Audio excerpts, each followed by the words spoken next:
नमस्कार, मैं हूं त्रिपाठी और आप देख रहे हैं हमारा विशेष कार्यक्रम सितारे हमारे।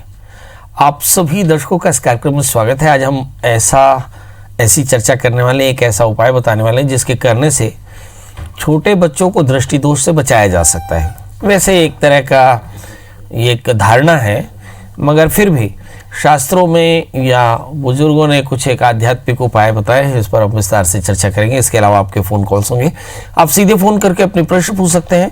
हमारा फ़ोन नंबर है 0771400877। अब से आधे घंटे तक लगातार ये फ़ोन लाइन खुली रहेगी और हमें आपके फ़ोन का इंतजार रहेगा। तो चलिए कार्यक्रम की शुरुआत करते हैं और जानते हैं आज का पंचांग। आज शब संवत 2077 शक 1942 सूर्योत्तरायण का आषाढ़ महीने की कृष्ण पक्ष की अष्टमी तिथि है और दिन शनिवार। आज अष्टमी रात्रि को 1:01 तक और पूर्वा भाद्रपद नक्षत्र 9:28 तक होंगे। आज चंद्रमा कुंभ राशि में होंगे। आज का राहु काल 8:43 से 10:23 तक। तो दोस्तों ये तो था पंचांग, और अब बात करते हैं दृष्टि दोष से बचने के उपाय या दृष्टि दोष लगने पर क्या करें उपाय। आमतौर पर छोटी उम्र में बच्चों का रोना आम बात है, होता है। बच्चे कई बार अपनी ज़रूरत पूरी नहीं होने पर भी रोने लगते हैं, मगर ये जरूरी नहीं। कई बार बच्चे लगातार रोते रहते हैं और कई बार उन्हें फीवर भी आ जाता है। ऐसी स्थिति में हमें क्या करना चाहिए? तो आमतौर पे ऐसा देखा गया है, हो सकता है इसका मनोवैज्ञानिक कोई कारण हो, पर आमतौर पर हमारे बुजुर्ग इसे दृष्टि दोष कहते हैं। असल में इसे देखें तो बार बार बच्चों का रोना, लगातार बीमार पड़ना या फिर बच्चों को चौंक करके जाग जाना, ये सब कुछ बच्चे जो हैं दृष्टि दोष के कारण होता है, ऐसा हमारे बुजुर्ग मानते हैं। बड़ा प्रश्न ये है कि ऐसा होने पर क्या करना चाहिए। क्या आपका भी बच्चा अचानक नींद से जाग जाता है, रोना शुरू कर देता है? तो ऐसी स्थिति में कुछ उपाय जरूर करने चाहिए। पहले हमारी माँ हमको काला टीका लगा देती थी, जब वो तैयार करती थी तो टीका लगा देती थी। आप भी अपने बच्चों को अगर तैयार कर रहे हो तो कुछ उपाय जरूर करें। कई बार ऐसा होता है कि आपकी जन्म कुंडली में इसका समाधान लिखा होता है। कई बार तृतीय बुध के 6ठे 8वें 12वें हो जाने पर, राहु जैसे ग्रहों से आक्रांत हो जाने पर, तीसरे स्थान पर राहु जैसे ग्रहों के हो जाने के कारण इस तरह की परेशानियां बार बार आती हैं। तो सवाल ये है कि बार बार अगर दृष्टि दोष हो रहा हो तो क्या करना चाहिए। तो ऐसी स्थिति में केतु की शांति करानी चाहिए, गाय को आहार देना चाहिए और कुछ और आध्यात्मिक उपाय कर सकते हैं। हमारी अम्मा जब हमको कभी बहुत ज़्यादा रोना है तो हमें अच्छे से पता है कि राई और नमक आटा लेकर के और सूखी मिर्च लेकर के नज़र उतार देते थे, सिर से पैर तक 7 बार घुमा करके, और उसे आग में डाल देती थी हमारी अम्मा। कहती है कि हम स्वस्थ हो जाते थे। ऐसा एक पहचान भी बताया कि दृष्टि दोष है या नहीं है। कहते हैं कि उस समय मिर्च में गंध नहीं आती। घर के निकट का कोई वृक्ष हो, उसकी जड़ में शाम को थोड़ा सा कच्चा दूध डाल दें, फिर गुलाब की अगरबत्ती जलाएं तो दृष्टि दोष दूर हो जाता है, ऐसा भी कहा करते हैं। पुराने कपड़े की 7 चिन्नियाँ लेकर के सिर से 21 बार उतार करके और अग्नि में डाल दें तो बच्चे को लगी हुई दृष्टि दोष दूर हो जाती है। और कई बार पीली कौड़ी में छेद करके बच्चे को पहनाने से भी दृष्टि दोष नहीं लगता था। ये बहुत सारे नुस्खे हमारी दादी अम्मा के आपने सुने होंगे जो शायद आपको विस्मत हो गए हों। इसके साथ ही अगर दृष्टि दोष लगातार लग रहा हो तो फिर आपको एक मंत्र का जप करना चाहिए और हवन करना चाहिए। ओम श्राम श्रीम श्रौं साह केतवे नमः। इस मंत्र का 21 जप करके और फिर कुत्ते को आहार दें। इससे दृष्टि दोष में काफ़ी राहत मिलती है। मतलब कुल मिलाकर के ये हम लोगों का देशी बुजुर्गों का, हमारे बड़े लोगों का ये एक अपनाया हुआ उपाय है जिसको करने से हमने देखा है कि दृष्टि दोष दूर हो जाता है। चलिए, तो अब दृष्टि दोष के बाद में हम बात करते हैं 12 राशियों की। 12 राशियों में पहली राशि आती है मेष यानी अरीस की। इस राशि वाले जातकों के लिए देखते हैं कि मंगल 11वें स्थान में है, तो यात्राएं हो सकती हैं। शेड्यूल बड़ा हेक्टिक हो सकता है कि मित्रों के साथ कहीं आने जाने का निर्णय हुआ हो। पर आपको बता दें कि 2 दिन लॉकडाउन है, मतलब सैटरडे और संडे, इसलिए कोशिश करें कि बड़ी यात्रा न करें। घर में ही आप अपने घरेलू काम कर सकते हैं। पड़ोसियों से मुलाकात हो सकती, जरूर हालचाल जान लेना चाहिए क्योंकि कष्ट का समय है। मगर रूटीन में थोड़ा सावधान जरूर रहें क्योंकि 11वें स्थान में मंगल है, चोटें लग सकती, खासकर छोटे बच्चों को संभाल कर रखना चाहिए। क्या करना चाहिए? भगवान सूर्य को अर्घ्य दें, आदित्य हृदय सूत्र का पाठ करें और पंजीरी का दान करें तो आज का दिन बेहतर होगा। बात कर लेते हैं दोस्तों वृषभ राशि की। वृषभ राशि वाले जातक बहुत अच्छी स्थिति में रहेंगे, मगर यस थोड़े से अपने करीबी लोगों से परेशान हो सकते हैं। कुछ लोगों को सर्दी कफ साइनस की प्रॉब्लम भी हो सकती है। यदि रूटीन में आपको ब्रोंकल एलर्जी हो तो आप अपने डॉक्टर की सलाह में रहें। इसके अलावा अगर ये सर्दी या रेस्पिरेशन में कमी या मुंह का स्वाद खराब हो रहा हो तो आप अपना कोरोना चेकअप भी करा सकते हैं। क्या करना चाहिए? ओम नमः शिवाय इस मंत्र का जप करें, भगवान शिव का पूजन करें, खीर का दान करें तो आज का दिन बेहतर होगा। अब बात कर लेते हैं दोस्तों मिथुन राशि की। इस राशि में लग्न में राहु पड़े हैं तो आमतौर पर लग्नस्थ राहु के कारण एक अनुशासन की कमी होती है, नियमितता की कमी होती है और बहुत ज़्यादा डिसिप्लिन नहीं होते। मतलब कई बार ऐसे लोग बहुत ज़्यादा फायरी हो जाते हैं या बहुत ज़्यादा सोशल हो जाते हैं जिसकी आवश्यकता उन्हें नहीं रहती। संतान को लेकर थोड़ी चिंता हो सकती है और इसके अलावा मंगल की स्थिति आप देख रहे हैं भाग्य स्थान में है तो निश्चित तौर पर इस राशि वाले जातकों की भी बहुत ज़्यादा यात्राएं पेंडिंग हो सकती है। कोशिश करें यात्रा बिल्कुल ना करें, शेड्यूल बड़ा हेक्टिक रहेगा। भाग्य स्थान में मंगल के साथ में चंद्रमा है तो ये एक चिंता की बात तो जरूर है कि बहुत ज़्यादा यात्राएं ना हो। इसके अलावा लग्न में राहु 7वें स्थान में केतु है, वाणी का संयम रखें। इसके अलावा हनुमान जी का दर्शन करें, हनुमान चालीसा का पाठ करें, मसूर की दाल गुड़ का दान करें तो आज का दिन बेहतर होगा। बात कर लेते हैं दोस्तों कर्क यानी कैंसर की। इस राशि वाले जातकों के लिए देखते हैं कि 12वें स्थान में बुध राहु, उलझन की बात काम हो जाएंगे मगर काफ़ी ज़्यादा फॉलोअप देना पड़ सकता है। हो सकता है कोई प्रस्ताव आपको नौकरी का मिल जाए या तरक्की का मिल जाए तो आज का दिन इस तरह से काफ़ी अच्छा है, मगर सभी प्रस्तावों में गोपनीयता जरूर रखनी चाहिए। क्या करें? बृहस्पति के मंत्र का जप करें, पीली दाल का दान करें और बड़ों का आशीष लें तो आज का दिन बेहतर होगा। बात कर लेते हैं दोस्तों सिंह यानी लियो की। इस राशि वाले जातकों के लिए देखते हैं कि 7वें स्थान में मंगल के साथ में चंद्रमा है, द्वादशीश चंद्रमा 7वें स्थान में, इसका मतलब स्थान परिवर्तन की योग। सप्तमी शनि 6ठे स्थान में है यानी लाइफ पार्टनर की सेहत बहुत अच्छी नहीं। अगर हम राहु की स्थिति देखें तो राहु 5वें स्थान में है तो इस राशि वाले जातकों के लिए संतान को लेकर के थोड़ी जरूर परेशानी हो सकती है। चित्त की एकाग्रता कम हो सकती है, स्लीप डिस्क की परेशानी हो सकती है, क्षमा करेंगे। 11वें स्थान में राहु है, लाभ के योग दिखाई पड़ सकते हैं मगर 5वें स्थान में केतु के कारण संतान की चिंता हो सकती है। कुछ लोगों को स्लीप डिस्क की प्रॉब्लम हो सकती है। एग्जैक्टली अगर सप्तमी 6ठे स्थान में रहे तो इस तरह के ऑर्थोपेडिक प्रॉब्लम हो सकती है। क्या करना चाहिए? महामाया के दर्शन करें, खीर का दान करें तो आज का दिन बेहतर होगा। अब बात कर लेते हैं दोस्तों कन्या यानी वर्गों की। इस राशि वाले जातकों के लिए देखते हैं कि समय राहु 10वें स्थान में बुध के साथ में, 4थे स्थान में केतु। इस राशि वाले जातकों के लिए देखते हैं कि 6ठे स्थान में मंगल के साथ में चंद्रमा, जो बताते हैं कि रूटीन में थोड़ी सी परेशानी होगी यानी एकादशी चंद्रमा 6ठे स्थान में, शत्रु थोड़े से ज़्यादा हो सकते हैं, ऋण बढ़ सकता है। इसके अलावा पेट की तकलीफ या रेस्पिरेशन में थोड़ी सी परेशानी हो सकती है, कानूनी विवाद से बचें। इसके अलावा भरोसे पर बहुत ज़्यादा काम न करें, कागजात पर कोई भी साइन करते समय सावधान रहें, पीडीसी चेक ना दें। इस समय जितना अधिक से अधिक हो सके लीगल रहें। क्या करें जिससे आज का दिन बेहतर हो जाए? शनिश्चर मंत्र का जप करें, काले तिल काली उड़द का दान करें तो आज का दिन बेहतर होगा। अब बात कर लेते हैं दोस्तों तुला यानी लिब्रा की। इस राशि वाले जातकों के लिए देखते हैं कि लग्न शुक्र 8वें स्थान में सूर्य के साथ में है तो मुझे ऐसा लगता है थोड़ी सी यहाँ भी सांसों की प्रॉब्लम या लंग्स में थोड़ी सी इन्फेक्शन की संभावनाएं बन सकती है। वैसे भी मौसम इसी तरह का है, थोड़ी डाउन जो हमारे ग्राउंड वाटर पानी है वो वाटर है, इसमें थोड़ा सा पोल्यूशन हो सकता है यानी सावधानी से पानी पीना चाहिए। एलर्जी इस समय ज़्यादा होती है, अनहेल्दी टाइम डॉक्टर इससे कहते हैं।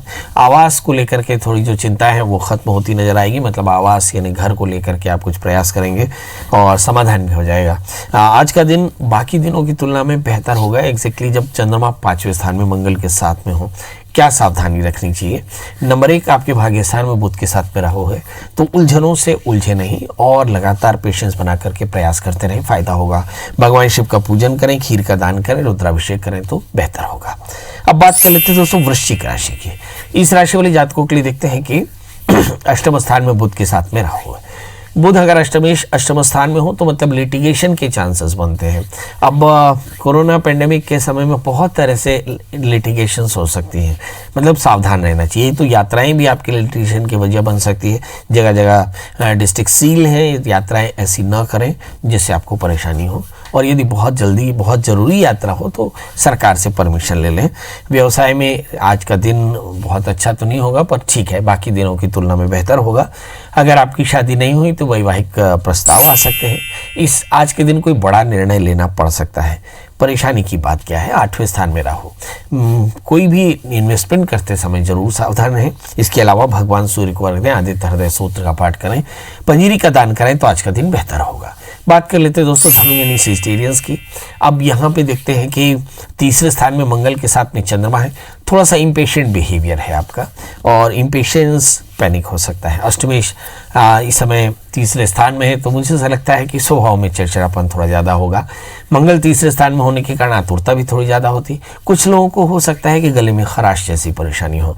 लग्नेश धन स्थान में बैठे हैं तो एलर्जी थोड़ी सी ज़्यादा होती। संपत्ति के विवाद हो सकते हैं। इस राशि वाले जातकों को थोड़ा सा हेल्थ को लेकर के सावधान रहना चाहिए। यदि बहुत ज़्यादा नेगेटिव थॉट आ रहे हो तो अच्छे दोस्तों के साथ बैठे बड़ों की सलाह लें। इसके अलावा हनुमान जी का दर्शन करें, हनुमान चालीसा का पाठ करें तो आज का दिन बेहतर होगा। अब बात कर लेते हैं दोस्तों मकर यानी कैप्रिकॉन्स की। इस राशि वाले जातकों के लिए देखते हैं कि लग्न में बृहस्पति के साथ में शनि बैठे हैं, मंगल धन स्थान में बैठे हैं, इन्हें संपत्ति का योग बेहतर होगा। तृतीय बृहस्पति नीचस्थ होकर के शनि के साथ में बैठे हैं। संगत ठीक रखनी होगी, तनाव से बचना होगा, अनावश्यक खर्च हो सकता है। स्टूडेंट्स के लिए थोड़ी परेशानी की बात। इस समय 6ठे स्थान में राहु, शत्रु थोड़े से ज़्यादा आक्रामक हो सकते हैं। और 12वें स्थान में केतु, यात्राएं टालनी चाहिए। क्या करना चाहिए जिससे आज का दिन बेहतर हो? पहली तो बृहस्पति के मंत्र का जप करें, अच्छों की संगत करें, बड़ों का आशीष लें और हल्दी और नारियल का दान करें तो आज का दिन आपके लिए बेहतर होगा। बात कर लेते हैं दोस्तों कुंभ यानी एक्वारियस की। लग्न में मंगल के साथ में चंद्रमा, कहते हैं लोग गजकेसरी योग है या महालक्ष्मी योग है। मंगल के साथ में चंद्रमा महालक्ष्मी योग बनाता है। शुक्र के साथ चंद्रमा या बृहस्पति के साथ चंद्रमा गजकेसरी योग बनाता है। चूंकि मंगल के साथ में चंद्रमा बने इसलिए महालक्ष्मी योग है। इसका मतलब धन के योग तो बढ़िया है। इस राशि वाले जातकों के लिए 12वें स्थान में बृहस्पति और शनि एक साथ बैठे हैं। रूटीन में थोड़ी सी बाधाएं होंगी, नींद की थोड़ी सी परेशानी हो सकती है, कुछ नया सीखने का मौका मिल सकता है। इस राशि वाले जातकों के लिए क्या विधान करना चाहिए? महामाया के दर्शन करें, इसके अलावा खीर का दान करें तो आज का दिन बेहतर होगा। बात कर लेते हैं दोस्तों मीन राशि की। लग्नेश 11वें स्थान में है, एलर्जी की थोड़ी परेशानी हो सकती है। इस समय अगर मंगल और चंद्रमा 12वें स्थान में रहे तो पक्के तौर पर इस राशि वाले जातकों को संतान को लेकर थोड़ी चिंता हो सकती है। अलावे मंगल 12वें स्थान में है तो हेल्थ को लेकर के बहुत ज़्यादा सावधान रहना चाहिए। इसके साथ ही थोड़ी सुस्ती हो सकती है, तनाव हो सकता है, टेंशन हो सकती है, क्योंकि वैसे भी कोरोना पैंडेमिक में काम थोड़े से कम है, उलझने थोड़ी ज़्यादा हैं। क्या करना चाहिए? सबसे पहले तो शनिश्चर मंत्र का जप करें, काले तिल काली उड़द का दान करें, जीव सेवा करें तो आज का दिन बेहतर होगा। हमारे साथ 2 कॉलर जुड़ चुके हैं, KM सिंह जी जुड़ चुके हैं और अनीता जी जुड़ चुके हैं। आप दोनों का बहुत बहुत स्वागत है। टीवी की आवाज़ बंद करके KM सिंह जी आप अपनी डेट ऑफ बर्थ, टाइम और प्लेस बताएं। हेलो जी जी जी, इनका डेट ऑफ बर्थ है 15/8/2009। नाम हर्ष सिंह है। समय सुबह, बुधवार सुबह 4 बजे। जन्म स्थान? जी, जन्म स्थान अम्बोदला, उड़ीसा। जी, आप सबसे पहले तो टीवी की आवाज़ बंद कर दें। क्या जानना चाहते हैं? ये बच्चे का भविष्य जानना है महाराज। इसका अभी पढ़ रहा है, 6th क्लास में है। चलिए टीवी की आवाज़ बंद कर दें और अब देखते हैं इस बच्चे का भविष्य कैसा रहेगा। इस बच्चे का जन्म लग्न कर्क है, इसकी राशि वृषभ है। 11वें स्थान में मंगल के साथ में चंद्रमा, लग्न में सूर्य केतु। आमतौर पे जब सूर्य केतु लग्नस्थ हो तो थोड़ी से इंजरी प्रोन बच्चे होते हैं, इसलिए इन बच्चों को थोड़ा सा चोटों से बचाना चाहिए। साल में एक बार तुलादान कराएं तो बेहतर होगा। अब बच्चा क्लास 5th में है और 5 साल और जोड़ दें तो करीब 2024 के आसपास में बच्चा राहु की महादशा में राहु का अंतर चलेगा, मतलब मैथ्स इस बच्चे का कमजोर होगा। ये मैथ्स के अलावा कुछ दूसरा सब्जेक्ट ले सकता है। लग्न में सूर्य केतु है, इस बच्चे को डॉक्टर बनने की योग प्रबल है, तो इस बच्चे का मैथ्स अभी से बढ़िया कराएं। नंबर 1, नंबर 2 साल में एक बार तुलादान कराएं। और नंबर 3 बच्चे के 7वें स्थान में बृहस्पति के साथ में राहु है। एक संभावना ये भी हो सकती है कि बच्चा एग्जैक्टली 12th में 10th के बाद हो सकता है कि बहुत अधिक फ्रेंडशिप करे और फिर बहक भी जाए, तो इस बात का विशेष ध्यान रखना होगा। बकाया बच्चा बहुत भाग्यशाली है, आगे चल करके आपका नाम रोशन करेगा। अनीता जी जुड़ चुकी है। अनीता जी आपका बहुत बहुत स्वागत है, बताइए क्या जानना चाहती है। प्रणाम पंडित जी। जी प्रणाम, बताएं। जी मैं अपने बेटे के बारे में पूछना चाहती हूँ। डेट ऑफ बर्थ बता दें।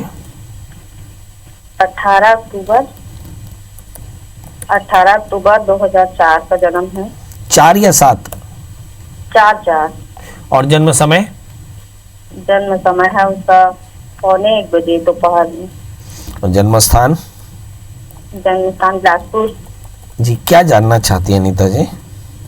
वो पढ़ाई लिखाई में ध्यान नहीं देता है और बिल्कुल भी। और क्या इस साल 10वीं है तो 11वीं से क्या उसको हम बाहर भेजे और कौन सा विषय लेके वो अभी किस क्लास में? 10th में है ये? हाँ। 10th एग्जाम देगा या नहीं एग्जाम हो गया है, 9वीं का 10वीं में जाएगा। चलिए ये 10वीं में जाएगा बच्चा।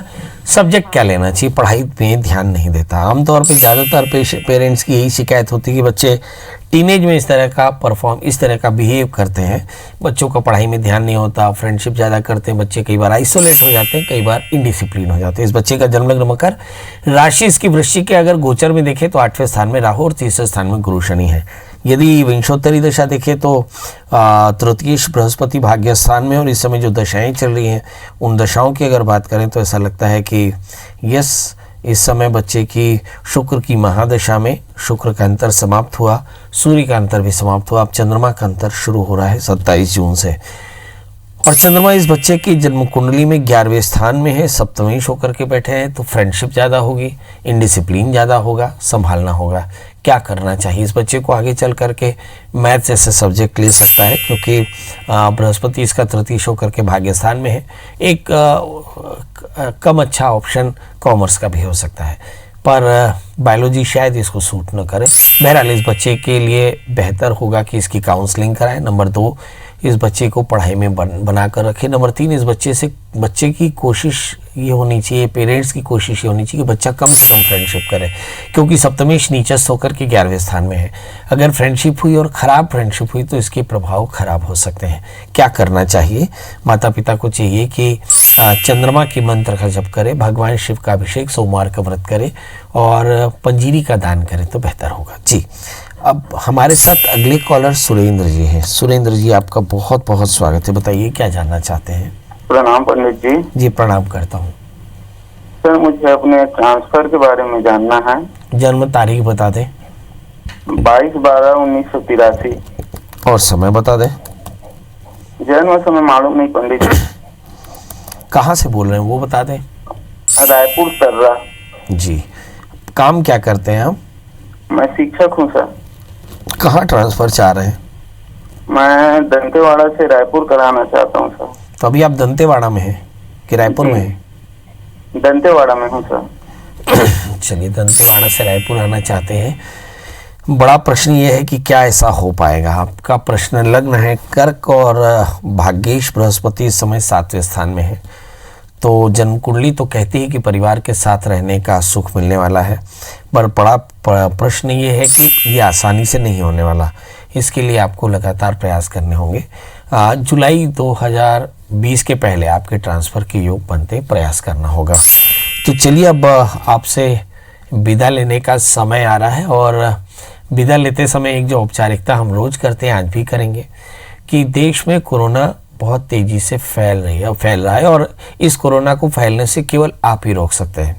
शासन स्तर पर बीमारी, दवाई, स्वास्थ्य के दूसरे इंतजाम, सुरक्षा के इंतजाम ये सारे किए जा रहे हैं, मगर हमारा भी एक कर्तव्य है कि हम शासन को सहयोग करें, शासन के कानूनों को माने, शासन के निर्देशों को माने, घर में खुश रहें और खुश रखें। चलिए, कल हम फिर मिलेंगे किसी नए विषय के साथ। तब तक मुझे दीजिए इजाजत। नमस्कार।